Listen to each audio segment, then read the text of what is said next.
Another example is the array of technologies, often referred to collectively as geoengineering, that potentially could help reverse the warming effects of global climate change. One that has gained my personal attention is stratospheric aerosol injection, or SAI, a method of seeding the stratosphere with particles that can help reflect the sun's heat in much the same way that volcanic eruptions do. An SAI program could limit global temperature increases, reducing some risks associated with higher temperatures and providing the world economy additional time to transition from fossil fuels. This process is also relatively inexpensive. The National Research Council estimates that a fully deployed SAI program would cost about $10 billion yearly. As promising as it may be, moving forward on SAI would also raise a number of challenges for our government and for the international community. On the technical side, greenhouse gas emission reductions would still have to accompany SAI to address other climate change effects, such as ocean acidification, because SAI alone would not remove greenhouse gases from the atmosphere. On the geopolitical side, the technology's potential to alter weather patterns and benefit certain regions of the world at the expense of other regions could trigger sharp opposition by some nations. Others might seize on SAI's benefits and back away from their commitment to carbon dioxide reductions. And as with other breakthrough technologies, global norms and standards are lacking to guide the deployment and implementation of SAI and other geoengineering initiatives. Now I could go on and on and on and on about the things that fascinate me, but rather than talk about them, I thought I'd stop here and start the conversation with Judy, and then I can take some of your questions. I very much appreciate the invitation to come back here in the Council of Foreign Relations, and as I say to all the groups I speak to, it is a tremendous honor and privilege every day to be referred to as the Director of Central Intelligence Agency. I lead an organization full of patriotic men and women who take great risks and put themselves on the front lines in order to keep their fellow Americans safe and secure, and to do what they can to keep this country's security secure. Thank you so much.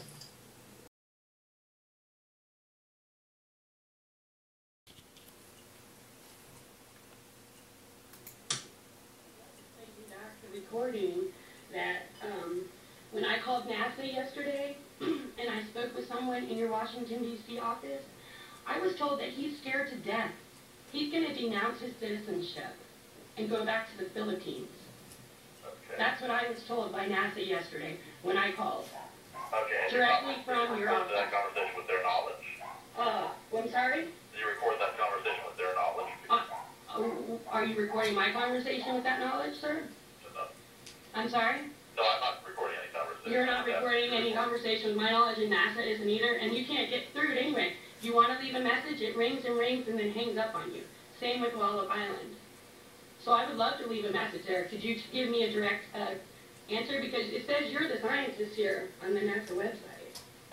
Yeah, I'm involved in the project, but... You are a scientist, so then, and you know that this is experimental, you've never done it before? No, it's been done in the 1970s, it's been done recently in the 1990s and 2000s. Oh, that's not what it said on this article here. It hasn't been done since 1970s, the lithium release in the daytime. Why would it be done now then, sir? That's scary. Detailed information, if you could please send your comments by email. Okay, will you respond to my email if I send them?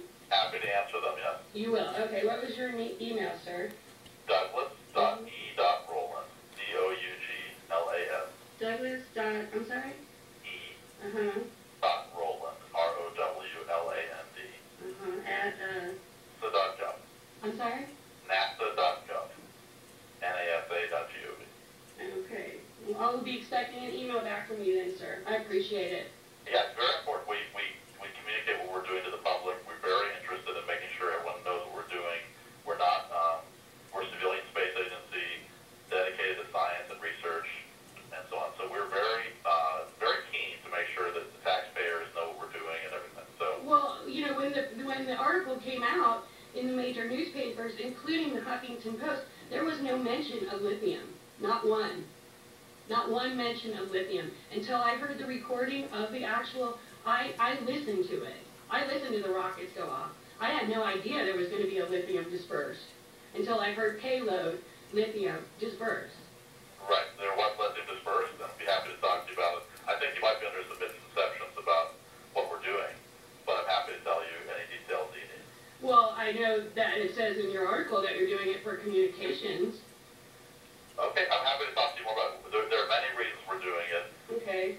We don't understand how the wind in the upper atmosphere moves. Mm-hmm. In these chemtrails, there's different kinds of chemtrails, as you probably know. Different trails at night we use and different trails during the day. The wind blows them around. They glow either on their own or from scattered sunlight. We take pictures and we can see how the wind trail moves around. I use that to infer what the wind is. Just like if you were taking a picture of an airplane contrail, you can use that to see how the wind was blowing up at those altitudes. This is much higher altitude, so we use these chemical tricks. And what is the purpose of knowing what the wind's going to do in the ionosphere? The purpose is the ionosphere is really to understand our planet. It's very fundamental science. We're trying to understand every day. We know there's electric currents that flow over the head. They're just naturally there. They've been there for ever since the Earth had an atmosphere and a magnetic field. And the wind is driven by the sun. The sun heats the atmosphere. The wind blows, and every day that wind drives an electric current. And we're trying to understand what causes that. Essentially, how does it work in detail? And also importantly, when the sun becomes active with lots of sunspots and lots of magnetic activity, that changes the wind pattern and changes electric currents. So we want to understand both what it is on a regular day when there's no solar activity, and then what it is when there's a lot of solar activity. Is there some other kind of a way that you can use it without dispersing the lithium? We're researching other ways. The lithium is actually harmless to the environment, and we could show you more about that. But it is tricky to use because it's very faint. You can't see with your naked eye. You have to, have special cameras to see it and so on. So we don't like to use it for that reason. It's hard. In other words, it's hard measurements to make. We're researching other ways to put sensors directly on the rocket to measure the wind, and those are ongoing. We're trying to develop those now. In fact, one of the purposes of this mission was to do that. Okay. Well, you've explained it to me then. I don't agree with it, but I appreciate you explaining it to me. Well, too, if you have detailed questions, anything you want. Okay, I will. I'm gonna research a little more, and I will email you. And I appreciate you taking the time out to speak to me today, sir. Take your call. It's not often we get to hear from members of the public. People are really interested and concerned with what we're doing. And I really appreciate your time. I wish more people would call. I really do. I called my senators. I called my governor. You can't get through to anyone, sir. You can't get through to anybody. Yeah. I go to my city council. I live in rural North Carolina. They don't care. They laugh you out of there. There's no other recourse for us, sir, unless to talk to people directly and find out what is going on, because we're paying for it. Well, yeah, I don't know how far you are from Walls Flight Facility. Is that easy? Is that drivable from where you are? Where is it, sir? I don't know where it is. It's north of Norfolk, Virginia. It's on the eastern shore of Virginia. If you're at Norfolk, it's probably taking another 2.5 hours to get there. Uh-huh. So if you're in North Carolina, I don't know where you are, but maybe. Right. Yeah, I'm in western rural North Carolina near the Tennessee border. Have a chance. You might consider either going to Goddard Space Flight Facility, which is outside of D.C. There is Clemson University, which is where all the chemical release work is done. Oh, really? Well, that's very close to me. You might contact those guys. I'm sure they'd be happy to explain what they're doing. Oh, that's awesome. Okay, I will do that. Just ask for the science department. Well, I don't know what department they're in, but Larson, L-A-R-S-E-N, Miguel Larson is the lead, and he's been doing this for decades and can explain in detail what they're doing and why it's not an issue for people to live in. We would be, as government agency, we would not be allowed, to do anything that would be harmful. So he's under strict controls and that sort of thing. So he can explain it to you, he can even show you around, that sort of thing. Okay, and you said his name was Miguel Larson with an L? Well, A-R-S-E-N. Okay, at Clemson. Okay, well, thank you so much, Mr. Rowland. I appreciate all of your information. Yeah. Thank you. Have a nice day.